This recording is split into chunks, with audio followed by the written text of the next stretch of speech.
전쟁은 마무리도 중요하다라고 하는 제목 가지고 새 힘으로 비상하는 1월 세 번째 시간 나누도록 하겠습니다.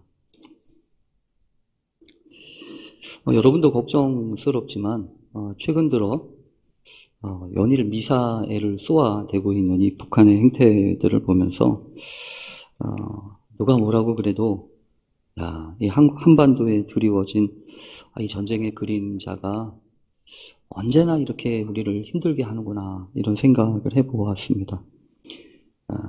그런 속담이 있지 않습니까? 자라보고 놀란 가슴, 소뚜껑 보고도 놀란다 라고 하는 말처럼 우리나라는 이 동족 상잔의 비극을 겪었기 때문에 이 전쟁이라고 하면 치를 떱니다. 그리고 누가 뭐라고 그래도 이런 전쟁의 상처나 또 언제 어떻게 될지 모르는 그런 고통이라든지 걱정과 두려움의 문제는 그런 비극을 다시는 경험하지 않아야 된다라고 하는 것 때문에 여러 가지 염려를 하고 또 고민하게 되죠. 더군다나 이 백성들의 형편은 아랑곳하지도 않고 이 군사력 증강에만 혈안이 되어 있는 이 북한 당국의 사람들을 보면서 참 언제나 돼야 이 민족이 통일이 될 수 있는가, 이런 고민을 하지 않을 수가 없습니다. 어쨌든 한편으로는 이런 모습 또한까지 아쉬움이 있습니다. 어떤 아쉬움이 있냐면 저 사람들은 저렇게라도 해야 살아남는다고 생각을 하는구나. 그렇잖아요. 저렇게라도 해야 마치 벼랑 끝에서 떼쓰는 사람처럼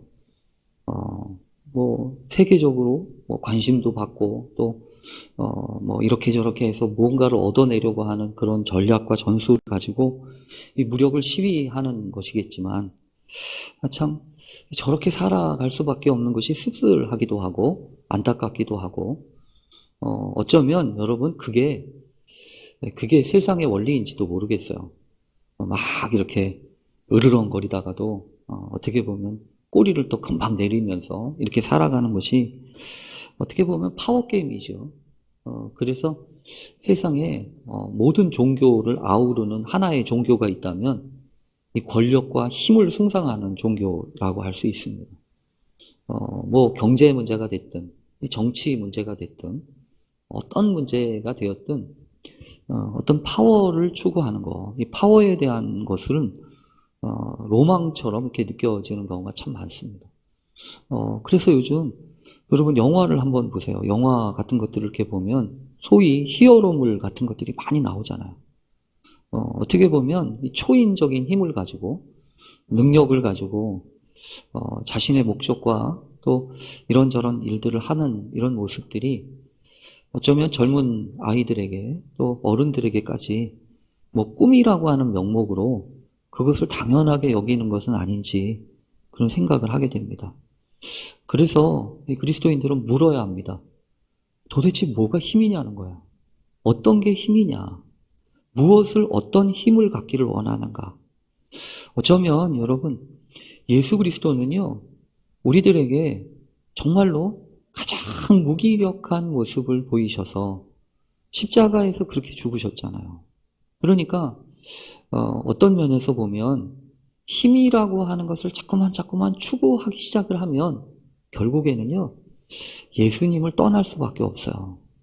힘이라고 하는 것에 너무 집착하고 그래서 자신의 세력을 확장한다든지 또 자신의 어떤 권력이나 이런 것들을 주장하는 것을 자꾸만 하기 시작을 하면 주님으로부터 멀어질 수밖에 없다. 왜냐하면 주님은 그러신 분이 아니거든요. 주님은 그런 식으로 구원을 이루시지 않았다는 겁니다. 그러니까 우리가 이 땅에 살면서 어떤 것이 정말로 힘인지, 그래서 여러분 교회들도 생각해 보세요. 교회들도 은과 금은 내게 없거니와 이러잖아요. 은과 금은 내게 없거니와 내가 내게 있는 것으로 내게 주노니 곧 나사렛 예수 그리스도의 이름으로 일어나 걸어라. 이 권능이 있었거든요. 이 능력이 있었다고요. 그런데 요즘 교회들에게 과연 그런 예수의 이름이 있는가? 그런 예수의 그 피 끓는 그 영혼 사랑에 대한 열정이 있는가? 그렇게 생각을 해보면 참 안타깝게 그지없습니다. 그래서 우리가 더더욱이나 물어야 되는 것이 있다면, 어떤 것이 힘인가? 무엇을 힘으로 삼아야 되는가? 이것을 우리가 잘 생각하고 또 구해야 합니다. 이 시대에, 이 마지막 시대에 하나님이 그의 백성들에게 허락하시려고 하는 힘, 그건 무엇인가? 그리고 무엇보다도 예수님이 말씀하셨잖아요. 너는 베드로다. 내가 이 반석 위에 내 교회를 세우리니 음부의 권세가 이기지 못하리라 그러셨잖아요. 그러니까 음부의 권세 앞에서 늘 위협당하고 있는 게 교회고, 또 그 세력과 함께 거룩한 싸움을, 영적인 싸움을 싸울 수 있는 게 그게 믿음의 사람들의 사명이라는 거예요. 그래서 오늘날 우리도 어쩌면 있잖아요. 정말로 훈련해야 될 그 영역 중에 한 가지가 뭐냐 하면 영적인 전쟁이에요. 영적인 싸움을 싸울 수 있어야 돼요. 그냥 좋은 게 좋은 거지, 이렇게 넘어가서는 안 돼요. 어떻게 우리가 정말로 이 시대에 정말로 정말 칼을 갈고, 뭐 이거는 아니지만 하나님 앞에서 어떻게 마음을 다잡고 무엇을 위해서 싸워야 되는지, 어떤 것과 씨름해야 되는지를 그걸 명확하게 알아야 됩니다. 그런 점에서 보면 오늘 우리가 계속해서 살펴보고 있는 기드온의 전쟁 이야기는 우리에게 정말로 중요한 몇 가지 사실을 깨닫게 하고 또 고민되게 합니다. 여러분, 그동안 우리가 지금 살펴보고 있는 이 기드온이 이 미디안 사람들과 함께 계속 씨름하고 있지 않습니까? 아니, 뭐 씨름이라고 할 것도 없습니다. 씨름이라고 하기에는 너무나 잽이 안 됐잖아요. 그냥 때마다 떼거지로 올라와가지고 그냥 훅 걷어가고 또 걷어가고, 그런 것 앞에서 말도 못하고 오죽했으면 여러분 그 토굴을 파놓고 그 토굴 속에서 거할 정도로, 그러니까 무서운 거죠. 두려운 겁니다. 그러니까 싸울 기세조차 못했다는 거예요. 싸울 엄두조차 내지 않았다는 겁니다. 그냥 당하면 당하는 대로 이렇게 살 수밖에 없는 것이 이스라엘의 모습이었어요. 그런데 하나님이 이 기드온에게 찾아가셔서 큰 용사여 이러면서 하나님이 그 기드온을 용사가 되게 하시지 않습니까? 용사라고 하는 것은 싸우는, 전쟁을 감당하는 사람이란 말이에요. 그러니까 오늘날도 여러분 마찬가지입니다. 오늘날에도 그냥 물러 터진 게 교인이다? 아니요. 그러면 안 돼요. 물러 터진 게 아니고 어떤 식이 됐든 거룩한 싸움을 싸울 수 있어야 돼요. 그래서 여러분 그러려면 어떻게 해야 합니까? 그러려면 영락 없어요. 훈련하는 수밖에 없어요. 엊그저께 뉴스를 봤더니 요즘 추운데도 혹한기 훈련을 하는 그 특수부대원들의 이야기가 기록되고 있더라고요.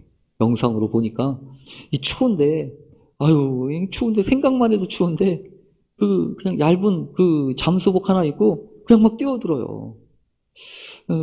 군인들은 여러분 그런 거 아니겠습니까? 훈련이라고 하는 것이 군인을 만들죠. 그래서 처음에는 애송이 같고, 어떻게 보면 애송이 같고 뭐 하나 제대로 하지 못하는 사람이라고 할지라도 그런 신앙의 훈련처럼 영적인 훈련을, 또 이런 훈련들을, 저런 훈련들을 하면 이게 기가 살잖아요. 그래서 신앙인들도 저는 그렇다고 믿습니다. 훈련을 해야 돼요. 어떤 식이 됐든 훈련을 감당하지 않으면 앞으로는 내 신앙 지키기도 어렵다. 내 신앙 지키기 어렵다는 거야. 그래서 다른 거 문제 아닙니다. 시대 탓할 것도 아니고요. 뭐 이것저것 싸울 것도 아니에요. 정말로 하나님 앞에서 내가 어떤 신앙의 훈련을 해야 되는지, 나는 지금 무슨 신앙의 훈련을 하고 있는 건지 그거 해야 된다고. 오늘도 어떤 목사님하고 이런저런 이야기를 하다가 그분은 이제 수영을 하시더라고요. 수영을 하는데 이 수영을 하면서 그런 얘기예요. 자기가 수영을 하면서 너무나 깨닫는 게 많대요. 뭘 그렇게 깨닫냐? 그랬더니 수영을 못 하는데 안 하니까 못 하는 거래요. 제가 나도 수영을 잘하면 좋겠어. 나도 수영을 하면 좋을 텐데 이렇게 얘기하니까 안 하면서 그런 얘기를 하시지 말라고. 수영을 못 하니까, 수영을 안 하니까 못 하는 거라고. 왜 기도가 안 되는지 아냐고. 기도를 안 하니까 못하는 거라고 그런 얘기를 하더라고요. 지금 곰곰이 생각을 해보니까 그래요. 기도 왜 잘 못할까요? 안 하니까요. 안 하니까 못하는 거예요. 신앙의 훈련이라는 것들이 다 그렇습니다. 안 하니까 못하는 거예요. 그래서 우리에게 어떤 기회가 주어지고 또 어떤 일들이 주어졌다고 하는 얘기는요, 그걸 어떻게 받아들여야 되냐면 하나님이 허락하신 훈련의 기회예요. 하나님이 허락하신 훈련의 기회다. 내 마음을 후벼 파는 사람의 소리가 있습니까? 그렇다면 그건 영락 없습니다. 내 마음을 다지게 하기 위한 하나님의 훈련의 기회예요. 나를 흔들어대는 사람의 이야기가 있습니까? 그거는요, 나를 더 단단하고 견고하게 만들기 위한 하나님이 허락해 주시는 천재 이루의 기회예요. 그런 점에서는 하나님은 우리에게 어떤 것도 그냥 보내시는 것 없고 그냥 허락하시는 것 없다. 그래서 오히려 어떤 상황이 됐든 어떤 일이 됐건 하나님 앞에 기도하고 간구하면서 구해야 합니다. 여러분 성경에 보면 우리가 기도원의 이야기를 쭉 살펴보면서 기억할 것은 뭐냐면 하나님이 절대로 너 왜 그것밖에 못하냐 이렇게 말씀하신 적이 없다는 거예요. 그렇잖아요? 기도원이 여러분 하나님 내가 한 번만 구할게요. 요 솜털에 이슬이 있고 딴 데는 이슬 없게 해주세요. 이랬다가 또 금방 마음이 바뀌어가지고 아니 하나님 솜털에는 이슬이 없고 밖에만 이슬 있게 해주세요. 이러잖아요. 얼마나 쪼잔해요. 얼마나 마음이 그러냐고. 근데도 불구하고 여러분 성경을 보면 너 왜 그것밖에 안 되냐? 너 왜 그렇게밖에 구할 수 없냐? 이러면서 하나님이 윽박지르거나 하나님이 한 번도 잔소리 하신 적이 없어요. 하나님 여러분 잔소리 한 적이 없다고요. 이거는 기도원뿐만이 아니에요. 모세를 봐도 하나님이 잔소리 한 적이 없어요. 야 모세야 너 왜 그것밖에 안 되니? 이러면서 너 내가 그렇게 이야기했잖아. 이렇게 이야기하면서 물론 하나님이 모세야 너 나가서 해라. 그러면 너 이렇게도 해보고 저렇게도 해보다가 결국은 여러분도 아시는 것처럼 하나님이 화를 내시기도 하고 그러지만 잘 보면요 하나님이 아예 정식으로 막 이렇게 윽박지른 적이 없어요. 그러니까 여러분 우리가 사람을 윽박질러 가지고 사람이 바뀌냐? 천만의 말씀. 그렇지 않아요. 사람은 윽박질러서 바뀌는 게 아닙니다. 사람은 믿어주고 그리고 이끌어주고 함께 동역하면서 그러면서 성장하는 거 아니겠어요? 그런데 이제 문제는 뭐냐 하면 그러면서 이제 성장의 과정 그리고 훈련의 과정들을 통해서 이 기드온이 점점 커지고 있어요. 그래서 잘 보면 있잖아요. 믿음의 사람들도 다 하나님이 쓰셨던 믿음의 사람들도 전부 다 처음부터 잘한 사람 아무도 없습니다. 아브라함을 보십시오. 믿음의 조상이라고 이야기하던 그 아브라함도 잘 보면 얼마나 많은 실수들이 많고 얼마나 허점이 많아가지고 이래가지고 뭐가 될까라고 하는 생각이 들 정도 아니었습니까? 모세도 한두 번 아니잖아요. 모세도 가끔 화를 내고 이렇게 저렇게 하는 것을 보면 또 다윗 같은 사람은요 더더욱이나 아주 엄청난 이 죄를 짓고 그러잖아요. 그런데도 불구하고 하나님이 그들을 통해서 이루시려고 하는 당신의 계획을 반드시 이루시잖아요. 그래서 우리가 분명히 기억해야 되는 것은 저는 그렇게 믿어요. 하나님의 계획은 아직도 폐기되지 않았다. 언제나 그렇습니다. 하나님의 계획은 언제나 폐기되지 않았어요. 아직도 살아있고 아직도 계속되고 있다고 저는 믿습니다. 그리고 그렇게 역사하시는 것이 하나님의 능력이고 하나님의 역사입니다. 그래서 오늘날 교회를 볼 때도 여러분 그렇게 봐야 합니다. 요즘 교회를 보면 때로는 절망스럽고 때로는 한심스럽고 때로는 염려가 되고 걱정이 되잖아요. 그러나 여러분 분명히 기억해야 돼요. 하나님의 방법, 당신의 계획을 이렇게 폐기한 적이 없어요. 언제든지 하나님은 당신의 계획을 이루시고 그것을 통해서 당신의 역사를 이루십니다. 그래서 계속해서 하나님 앞에 회개하고 자복하고 갱신하고 개혁하고 그런 일을 하지 않으면 회개하지 않으면 하나님의 뜻을 이룰 수 없습니다. 오늘 이 기도원의 이야기는 우리에게 그런 점에서 보면 몇 가지를 생각하게 합니다. 결국 기도원이 여러분 그 전쟁터의 싸움을 싸우면서 하나님이 가르치시잖아요. 너무 많어. 이러잖아요. 너무 많어. 너를 따르는 사람이 너무 많아. 많기는 뭘 많아요. 13만 5천 명에 비하면 겨우 3만 명은 이 택도 안 되는 거잖아요. 그러다가 이렇게 저렇게 가고 나서 100분의 1 남지 않습니까? 300명 겨우 남아가지고 이 전쟁을 하잖아요. 그런데 거기에서 이 기드온이 여러분 그렇습니다. 잘 보면 이 기드온의 말이나 용어가 조금씩 달라져 가고 있어요. 그래서 이 여호와를 위하라 이런 말과 함께 기드온을 위하라. 하나님의 칼이요, 기드온의 칼이요 이러면서 이제 어쩔 수 없지만 그래서 성경을 보면서 이 표징을 구하고 또 이 사람들을 향하여서 이렇게 일깨우면서 어느 날 갑자기가 아니라 이 기드온도 두렵고 걱정스러웠지만 하나님이 여러 가지 다양한 방법으로 기드온을 깨우셔서 용사를 만들어 가시잖아요. 그러면서 결국은 300명을 데리고 그날 밤에 아주 거대한 전쟁을 치르지 않습니까? 어떻게 생각해 보면 꿈에도 꾸지 못하는 거예요. 그런 전쟁이 어디 있습니까?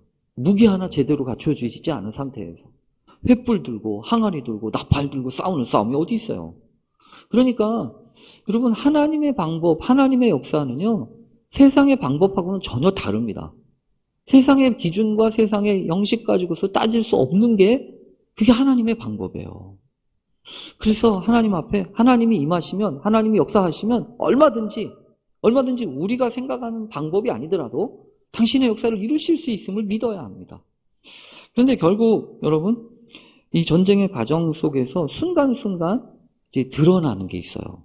어떤 것들이 드러나냐 하면 이런저런 과정 가운데서 여러분 오늘 기드온과 관련된 것도 마찬가지예요. 여러분 우선 성경을 잘 읽어보면 그동안 이 전쟁을 치르면서 하나님이 기드온에게 여러분 그 사사로서의 부르심을 하잖아요. 그러면 이 사사로서 해야 될 일 가운데 하나가 뭐냐 하면 당시 이스라엘 공동체는 여러분 이거 그래서 중요해요. 뭐냐 하면 하나님이 우리에게 허락하시는 사명이 있다는 거예요. 그리고 그 사명은 개인이 살아가는 삶의 그 현장과 어느 정도 밀접한 관계가 있다는 겁니다. 그래서 역사라든지 그리고 지금 내게 주어진 삶에서 중요한 그 형편들이 어떤지를 잘 봐야 돼요. 우선은 내가 속해 있는 내 가정이 어떤지, 그리고 내가 관계되고 있는 내 일터가 어떤지, 또 때에 따라서는요 내 교회 이 공동체 안에 이 관계성이 어떤지를 잘 봐야 합니다. 왜냐하면 하나님은 여러 가지 다양한 방식으로 일하시니까. 근데 그 사사로서의 역할이라고 하는 것은 누가 뭐라고 그래도 여러분 다른 게 아니잖아요. 당시 왕이 없었지 않습니까? 그러니까 사사가 가운데 중심에 서서 12지파를 잘 결합하고 12지파를 잘 동원해서 하나님의 역사를 경험하도록 독려하는 겁니다. 혼자 하는 게 아니라는 거예요. 혼자 뛰어서는 게 아니라는 겁니다. 혼자 하면 뭐 누구든지 할 수 있죠. 그러나 사사는 혼자 하는 사람이 아닙니다. 사람들을 일깨우고 불러서 그들로 하여금 하나님을 경험하게 만드는 것이 사사가 해야 될 일이라는 거예요. 그러니까 그래서 여러분 이 사사로서 이 기드온도 전쟁을 하기 전에 12지파의 사람을 보내서 내가 이제 싸우려고 하니까 싸울 사람들을 좀 보내주시오 라고 이야기를 해야 되는 거예요. 그래서 실제로 보면요 기드온이 사자들을 보냅니다. 이 므낫세 지파였던 기드온이 다른 12지파의 사람들에게 보내서 이제 전쟁을 하려고 하니까 사람들 보내시오 라고 소집 명령을 내려야 돼요. 그런데 여러분 성경을 잘 읽어보면 우리가 그동안 살펴보질 않아서 그렇지요. 여기 6장 35절에 보면 기드온이 사자들을 보내요. 그 12지파들한테 사자를 보내야 되는데 잘 읽어보면 이상해요. 뭐가 이상하냐면 므낫세의 사자들을 온 므낫세에 두루 보내매 그들도 모여서 그를 따르고 이게 6장 35절이에요. 또 사자들을 아셀과 스불론과 납달리에 보내매 그 무리도 올라와 그를 영접하더라 이렇게 돼 있어요. 그러니까 12지파에 다 보낸 게 아니고 므낫세는 자기 지파니까 보내고 그 다음에 또 어디요? 아셀과 스불론과 납달리 여기 이 지파들한테만 보냈다는 거죠. 그러니까 12지파가 다 같이 싸운 게 아니에요. 12지파가 다 같이 싸운 게 아니고 그 4지파만 모인 게 3만 명이라는 거죠. 왜 그랬을까라는 생각을 해요. 도대체 왜 그랬을까요? 왜 다른 지파들한테는 안 보냈을까요? 그러고 나서 어쨌든 전쟁이 진행이 돼요. 전쟁이 진행이 되는데 결국은 여러분 성경에 보면 이 기드온의 300명 용사가 이 13만 5천 명 되는 이 사람들을 다 이제 밀어붙이잖아요. 그래서 성경에 보면요. 거의 한 12만 명이 죽어요. 12만 명이 죽고 막 도망갑니다. 다른 나머지 잔당들이 막 이렇게 도망가요. 그런데 여기 성경에 보면 이제 7장 23절 제가 읽어볼게요. 7장 23절 이스라엘 사람들은 납달리와 아셀과 온 므낫세에서부터 부름을 받고 미디안을 추격하였더라 이러지 않습니까? 다른 지파들은 안 나오는 거예요. 그런데 이 8장을 시작하기 이 24절 그 7장 24절에 보면 어쩔 수 없어서 연락을 하는데 누구한테 연락을 하냐면 기드온이 사자들을 보내서 에브라임 온 산지로 두루 다니게 하여 이러잖아요. 어디에 보낸다고 이제? 에브라임 산지한테 보내는. 이 므낫세와 에브라임은요 요셉 지파의 두 양대 거두예요. 그리고 이 에브라임은 어떻게 생각해 보면 주류 지파입니다. 주류예요, 주류. 오히려 므낫세보다도 에브라임이 먼저 이 야곱에게 축복을 받아서 먼저 왕성하게 될 것이라고 하는 축복을 받았던 에브라임 지파인데도 거기한테는 연락을 안 했다는 거죠. 여러분 잘 생각해 보세요. 왜 연락을 안 했을까? 근데 이제 어쩔 수 없으니까 이 에브라임 지파에 연락을 해가지고 와서 보면 뭐라고 하냐면 이 미디안 사람들이 지금 남은 잔당들이 막 도망을 하고 있으니까 당신들이 빨리 내려와가지고 그들을 앞질러 벤 바라와 요단강에 이르는 수로를 점령해라. 요단강을 점령하고 넘어가지 못하게 하라. 이렇게 막을 하는 거예요. 그래서 결국에는요, 성경에 보면 이 에브라임 지파 사람들이 전쟁에 늦게 참여합니다. 늦게 참여해가지고 거기 보면 미디안의 두 방백이라고 할 수 있는 오렙과 스앱을 사로잡아요. 그러니까 지금 전쟁 중에 뒤늦게 참여한 지파가 에브라임이었고 에브라임 사람들이 마침내 이 기드온에게 늦게 연락을 받고 와가지고 결국은 싸워서 이제 전쟁에 참여하긴 했어요. 그런데 오늘 우리가 주목하고 있는 이 기드온 이 사사기 8장에 보면 무엇으로부터 시작을 하냐면 이렇게 시작합니다. 에브라임 사람들이 기드온에게 이르되 내가 미디안과 싸우러 갈 때 우리를 부르지 아니하였으니 우리를 이같이 대접함은 어찌 됨이냐 하고 그와 크게 다투는지라. 여러분 지금 이게 무슨 상황인지 이해되세요? 지금 아직 전쟁 한복판이잖아요. 전쟁이 아직 안 끝났다고요. 그런데 뒤늦게 참여한 에브라임 지파가 와가지고서는 기드온한테 한바탕 하는 거예요. 왜 그러냐면 왜 처음부터 안 불고 니들이 힘들고 어려우니까 이제 와서 우리를 도와달라고 이제 와서 오라고 하냐? 되게 기분 나쁘다? 이러면서 이제 얘기를 하는 거란 말이에요. 그러니까 여러분 성경을 보면서 우리가 알 수 있는 게 있어요. 뭐냐면 좋은 일을 하면서도 늘 이런 여러 일들이 있고 근데 그렇게 여러분 여기서 기억해야 될 건 이거예요. 그런 문제가 생기면 어떻게 하라는 거죠? 아유 이놈의 공동체도 썩어먹었어 이렇게 하는 게 아니라 돌아봐야죠. 이게 내가 뭘 놓친 부분이 뭐가 있나? 뭐가 부족한 부분이 뭐가 있나? 사실은 미리 연락을 했었으면 이런 일 없었어요. 그런데 어쨌든 그렇게 뒤늦게라도 연락을 해서 참여했으니까 그래서 성경에 보면요. 이때는 이 기드온이 잘 구슬릅니다. 뭐라고 구슬르냐면 성경에 보면 이래요. 기드온이 그들에게 이르되 내가 이제 행한 일이 너희가 행한 것에 비교가 되겠느냐? 에브라임의 끝물 포도가 아비에셀의 만물 포도보다 더 낫지 아니하냐? 하나님이 미디안의 방백 오렙과 스앱을 너희 손에 넘겨주셨으니 내가 한 일이 어찌 능히 너희가 한 것에 비교되겠느냐 하니라. 잘 구슬른 거죠. 기드온이 잘 구슬른 거예요. 내가 한 것보다 너희들이 훨씬 더 잘했어. 이러면서 인정을 해준 거예요.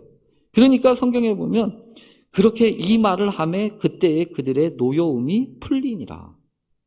그러니까 여러분 이런 과정을 통해서 안타까운 것은 뭐냐 하면 이렇게 안 해도 되는 거였다고요. 이런 식으로 되지 않아도 얼마든지 좋은 방법으로 끌 수 있었는데 연락을 안 했던 이유가 도대체 뭐냐? 이 생각을 해야 돼요. 그리고 그런 과정을 통해서 어떤 것들이 지금 드러나고 있는가? 이 부분이에요. 이런 가운데서도 하나님의 역사는 계속 굴러가고 있는 거예요. 미디안 사람들을 몰아내고 그 백성들에게 참된 자유를 주시기 위하여 하나님이 기드온을 사용하는 건 계속 아직도 사용하고 계시는 겁니다. 그런데 오늘 성경에 보면 그게 전쟁의 끝이 아니었습니다. 아직도 도망가는 사람들은 계속 나머지는 도망가고 있었어요. 오렙과 스웹은 잡았지만 나머지 사람들은 계속 도망가고 있었다고요. 그러니까 그 전쟁을 끝내려면 어떻게 해야 됩니까? 전쟁을 끝내려면 그 사람들을 계속 가가지고 그 미디안의 적장을 잡아야 돼요. 미디안의 그 장수를 잡아야 된다고요. 그 사람이 세바와 살문나거든요. 근데 오늘 성경에 보면 여러분 이 사사기 8장 4절부터 보세요. 8장 4절을 보면 이렇게 되어 있어요. 기드온과 그와 함께한 자 300명이 요단강에 이르러 건너고, 요단강에 늦게 도착한 거예요. 에브라임 사람들이 거기서 지켜가지고 오렙과 스웹을 일단 정리했어요. 그런데 요단강을 건너서 유일히 도망간 그 미디안의 잔당들을 잡으러 계속 가야 되는데 딴 사람들은 못 가고 300명이 계속 가는 거죠. 그러니까 여러분 300명이 처음부터 300명이니까 얼마나 피곤하고 힘들겠어요. 그러니까 성경에도 이렇게 써 있어요. 8장 4절에 보면 비록 피곤하나 이러잖아요. 당연히 피곤하겠죠. 그 전쟁을 지금 싸우고 있으니까. 피곤하나 추격하며 그가 숫곳 사람들에게, 숫곳이라고 하는 곳에 이르러요. 아마도 요단강을 건너서 숫곳이라고 하는 갓 지파 지역에 이른 겁니다. 그런데 이 숫곳에 갔었는데 자기 지파 아니에요. 자기하고 같은 동족 아닙니까? 근데 성경에 보면요, 이 갓 지파에 있었던 숫곳 사람들이 뭐라고 하냐면 우리 피곤하고 힘드니까 먹을 것 좀 줘, 이렇게 얘기할 수 있잖아요. 전쟁을 싸우다 보니까 군인들이 얼마나 피곤하고 얼마나 배가 고프겠어요. 좀 먹을 것을 주고 기력을 좀 회복해야 되는데 여기 성경에 보면 뭐라고 되어 있냐면 이 숫곳 사람들이 뭐라고 하냐면 세바와 살문나의 손이 지금 내 손에 있다는 거냐? 어찌 우리가 내 군대에게 떡을 주겠느냐? 여러분 이게 무슨 소리죠? 아니 어떻게 지금 너희들이 세바와 살문나 잡았냐? 잡지도 않고서 왜 우리가 너희들 보고 달라고 너희들을 도와줘야 되는데, 여러분 이게 무슨 소리냐면 이거예요. 지금 이 숫곳 사람들은 누가 무서운 거예요? 아직 세바와 살문나 이 사람들이 무서운 거예요. 왜냐하면 법은 멀고 주먹은 가깝다고. 지금 이 미디안 사람들은 더 훨씬 가까워가지고 언제 무슨 일이 벌어지면 또다시 쳐들어올지 모르는 거거든요. 그러니까 숫곳 사람들은 그렇게 얘기하는 겁니다. 그러면 여러분 성경에서 보면 어쩌면 기드온은 그런 상황 가운데서 이게 약해진 지파 공동체의 현실을 그대로 반영해주고 있는 겁니다. 그러니까 이 기드온이 뭐라고 하냐면 여호와께서 세바와 살문나를 내 손에 넘겨주신 후에 내가 들가시와 찔레로 너희 살을 찢으리라. 화가 잔뜩 난 거죠. 이제 알고 봤더니 너희들은 우리 편이 아니네? 이러면서 내가 너희들 가만히 안 둘 거야. 그 세바와 살문나 잡고 온 다음에. 그리고 난 다음에 있잖아요. 더 뒤에 보면 여기 보면 분우엘이라고 하는 곳에 가요. 분우엘이라고 하는 곳도 가는데 거기도 숫곳과 똑같이 얘기해요.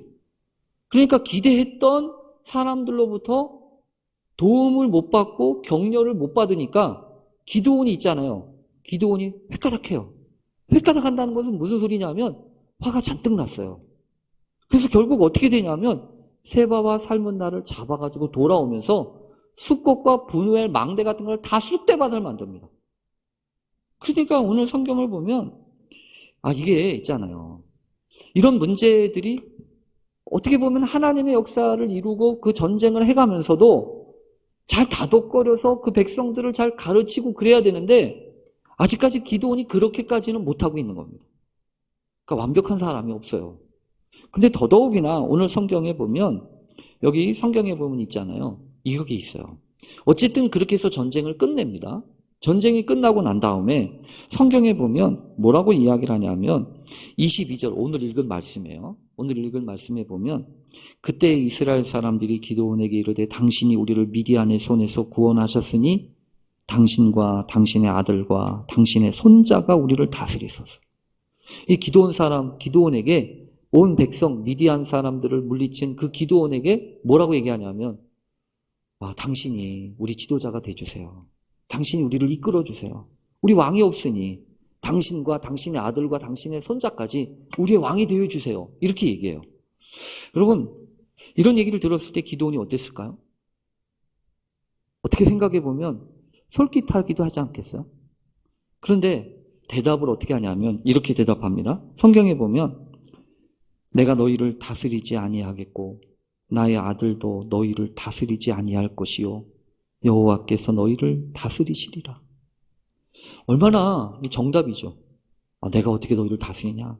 내 자손도 어떻게 너희를 다스리냐? 하나님이 너희를 다스리실 거야. 이렇게 이야기를 했단 말이에요. 그런데 말이에요. 거기까지만 하면 딱 좋았을 거예요. 근데 오늘 성경에 보면 이상한 말을 해요. 뭐라고 말을 하냐면 그런데 내가 너희에게 요청할 게 한 가지 있는데 이러잖아요. 요청할 게 한 가지 있는데 뭐라고 하냐면 너희는 각기 탈취한 귀걸이를 내게 다오. 귀걸이 달라는 거야. 왜 이랬을까요, 여러분? 이런 점을 통해서 우리가 알 수 있는 게 한 가지 있습니다. 뭐냐 하면 이 기드온의 마음 가운데 이 세상적인 이런 어떤 부분들 이런 하나님의 전쟁을 통하여서 그래도 뭔가를 얻으려고 하는 마음이 있는 겁니다. 그래서 이 귀걸이를 달라고 그러잖아요. 귀걸이. 그래서 어떤 사람은요. 기드온이 12지파를 부르지 않은 이유가 거기에 있다고도 얘기해요. 뭐냐 하면 12지파를 다 불러버리면 나중에 전쟁하고 난 다음에 이거를 전리품 같은 것들을 나눌 때 자기한테 돌아오는 게 적기 때문에 하여튼 이런 얘기도 할 수 있지만 어쨌든 여러분 성경에 보면 뭔가 이상한 거는 사실이에요. 지금 기드온이 깨끗하게 정리를 하면 좋은데 깨끗하게 정리를 못하고 있다는 겁니다. 계속 미적미적 거리면서 나는 그거 안 해. 난 그거 안 할 거야. 이렇게 이야기는 하고 있지만 결국에는 마음 한가운데서 뭔가 얻으려고 하는 마음이 있고 뭔가 이것들을 채우려고 하는 마음이 있으니까 귀걸이를 달라고 하고 그리고 더군다나 여러분 결정적으로 문제는 뭐냐 하면 귀걸이를 가져다가 뭘 만드냐는 거예요. 귀걸이를 가져다가 만든 게 뭐냐 하면 에봇이에요. 여러분이 에봇이라고 하는 게 혹시 에봇 어떤 것일까 뭐 들어보신 적 있죠? 에봇. 제사장들이 하나님 앞에 제사를 드릴 때 이 세마포 겉옷 위에다 입는 게 에봇이에요. 그리고 더군다나 대제사장이 입는 에봇은 좀 특별한데 어떤 의미가 있냐 하면 여기 가슴팍에 12 보석을 꽉 박아놔요. 그게 뭐냐면 12지파를 가슴에 품고 간다는 거죠. 하나님 앞에 나아갔다는 그런 의미이고 또 하나는 뭐냐면 판결 흉패라고 하는 것이 여기 안에 있어서 판결 흉패라고 하는 건 뭐냐면 하나님의 뜻을 물을 때 우림과 둠밈이라고 하는 그 돌멩이 가지고 이걸 꺼내면 하나님 이거고 저거 이거요 이렇게 묻는 거 무슨 사용하게 만드는 게 그 판결 흉패였거든요. 그것이 같이 있는 게 에봇이었어요. 근데 기드온이 만든 게 에봇이었다는 거죠. 에봇을 딱 만들어 놓고 그 얘기는 무슨 소리죠? 그럼 왜 기드온이 에봇을 만들었을까요? 그리고 그 에봇은 누가 입는 거게요? 기드온 자신이 입든 아니면 기드온이 제사장을 데려다가 왜냐하면 기드온은 므낫세 사람이니까 레위 지파가 아니잖아요. 그러니까 제사장이 될 수 있는 사람이 아니에요. 그런데 에봇을 만들어가지고 그 집안에 두고서 집안에 두었다고 하는 것은 그래서 여러분 그런 냄새가 납니다. 어떤 냄새가 나냐 하면 기드온의 원래 집에 여러분 뭐가 있었죠? 그 우상 단지가 있었잖아요. 그리고 기드온이 그거 깨뜨렸잖아요. 마치 여러분 그 우상 단지는 깨뜨렸지만 근데 자기가 만들어 놓은 그 에봇 그래서 여기 성경에 보면 이렇게 써 있어요. 기드온이 그 금으로 에봇 하나를 만들어 자기의 성읍 오브라에 두었더니 온 이스라엘이 그것을 음란하게 위함으로 그러니까 음란하게 위했다라고 하는 것을 통해서 알 수 있는 게 있어요. 그것을 좋은 방법으로 좋게 적당하게 사용하지 않았다는 겁니다. 음란하다라고 하는 표현은요. 아주 발칙하고 하나님이 원하시지 않는 방식으로 이상하게 썼다는 거예요. 그러니까 적어도 여러분 그 기드온이 만들었던 에봇이라고 하는 것이 좋은 동기와 좋은 방향으로 쓰여지지 않고 있다고 하는 의미입니다. 그리고 그것을 자기 집에 두었잖아요. 그러니까 마치 여러분 이런 거 아니겠어요? 앞으로 하나님의 뜻을 물으려면 나를 통해야 돼. 이렇게 얘기하는 거 아니에요? 그러니까 지금 기드온이 이상한 거예요. 왕은 아니라고 하면서. 나는 왕은 안 될 거야 라고 얘기하면서. 근데 결국에는요, 그게 씨앗이 돼요. 왜 그러면 우리 다음 주쯤에 혹시 나눌 수 있을지 모르겠어요. 기드온의 아들 중에 어떤 아들의 이야기가 나오냐면 아비멜렉 이야기가 나오거든요. 근데 여러분, 아비멜렉의 이름의 뜻이 뭔지 아세요? 아비멜렉이라고 하는 이름의 뜻은 놀랍게도 나의 아버지는 왕이시다, 이런 뜻이에요. 이상하잖아요. 기드온이 자기 입으로는 나는 왕이 아니야, 내 아들도 왕이 아니야, 왕으로 안 할 거야, 이렇게 이야기를 하면서 자기 자식의 이름은 아비멜렉이라고 이름을 줬어요. 근데 그 아비멜렉의 이름이 뭐라고요? 내 아버지는 왕이시다, 이거예요. 그러니까 그 얘기가 여러분 이상하게 흘러가잖아요, 지금. 이 기드온의 이야기가 처음에는 정말로 아름답고 신앙적인 이야기로 시작했지만 이게 점점 가면 갈수록 이 사사들의 위험도가 높아가고 그리고 이게 방향을 잃고 난다. 그래서 우리가 분명히 기억해야 합니다. 하나님의 전쟁을 감당하려면 끝까지 순전해야 된다. 전쟁은 시작도 중요하지만 마치는 건 더더욱이나 중요해요.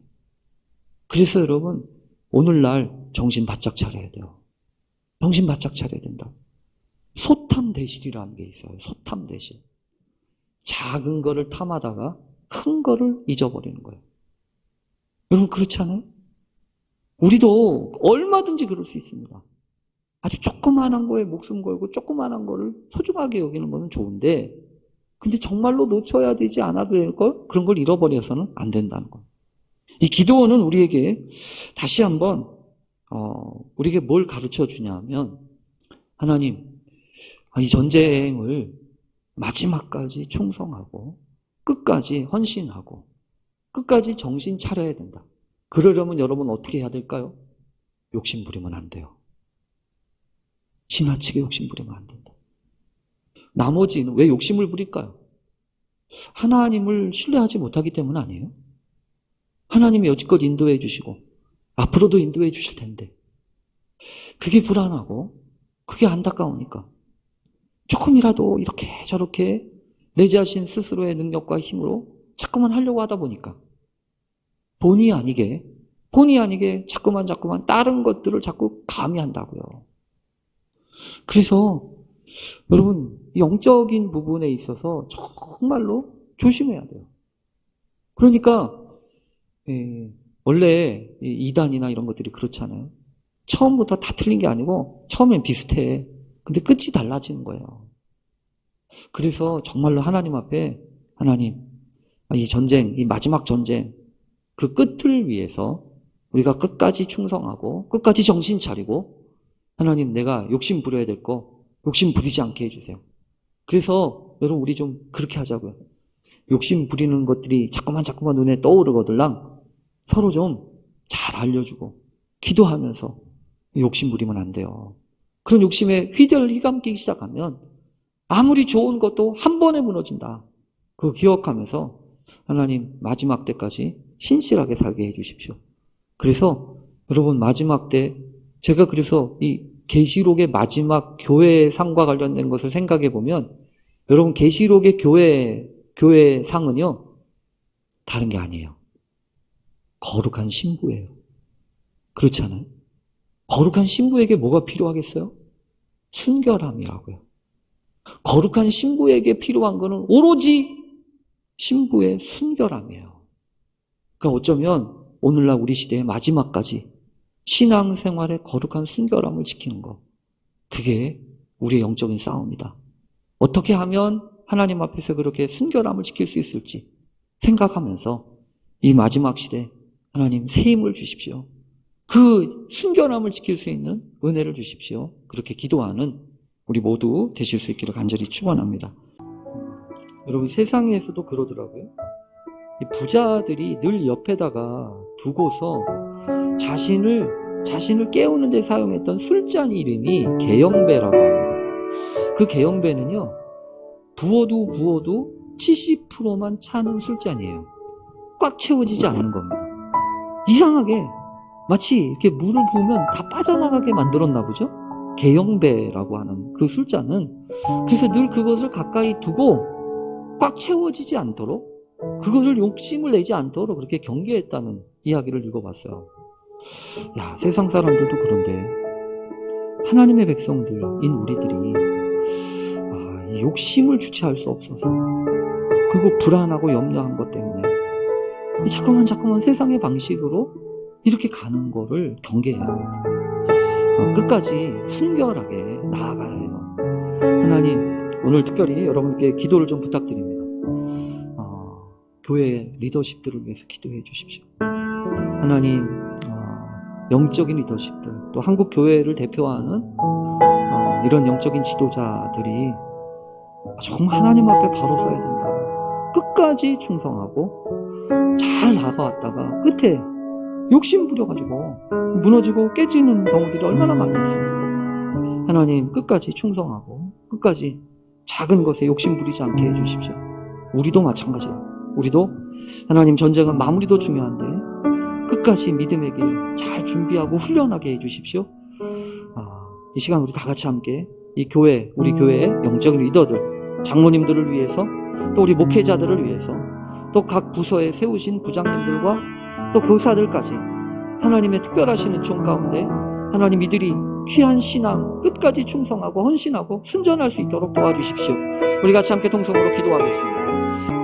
하나님 아버지, 이 기도원을 봅니다.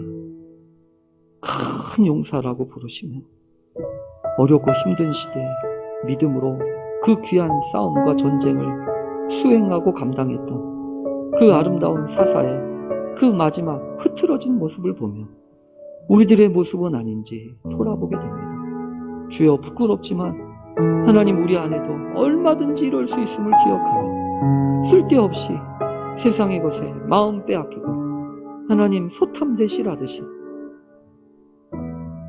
그렇게 놓쳐버리지 않도록 주여, 우리를 일깨워 주시옵소서. 한국 교회를 주께서 불쌍히 여겨주시고 하나님, 수고하고 애쓰셨던 그 수많은 믿음의 선진들, 그 마지막에 아름답게 하시고 끝까지 충성하여 주 앞에 신실한 거룩한 신부처럼 주님이 쓰시기에 합당한 종들 다 되게 해 주시옵소서. 우리 교회도 주께 맡겨드립니다. 우리 교회에 특별히 세우신 영적 리더들에게 은혜를 베풀어 주시고 순전한 마음으로 이전에 지나갔던 모든 것들 다 내려놓고 순전한 마음으로 하나님 앞에 헌신할 수 있도록 그 초심을 허락하여 주옵시고 첫사랑을 온전히 회복하며 하나님 앞에 온전히 나아갈 수 있게 해 주옵소서. 주여, 교회와 각 부서와 각 기관들 주님의 은혜와 신실하심 속에 역사해 주옵소서. 예수님의 이름으로 기도합니다.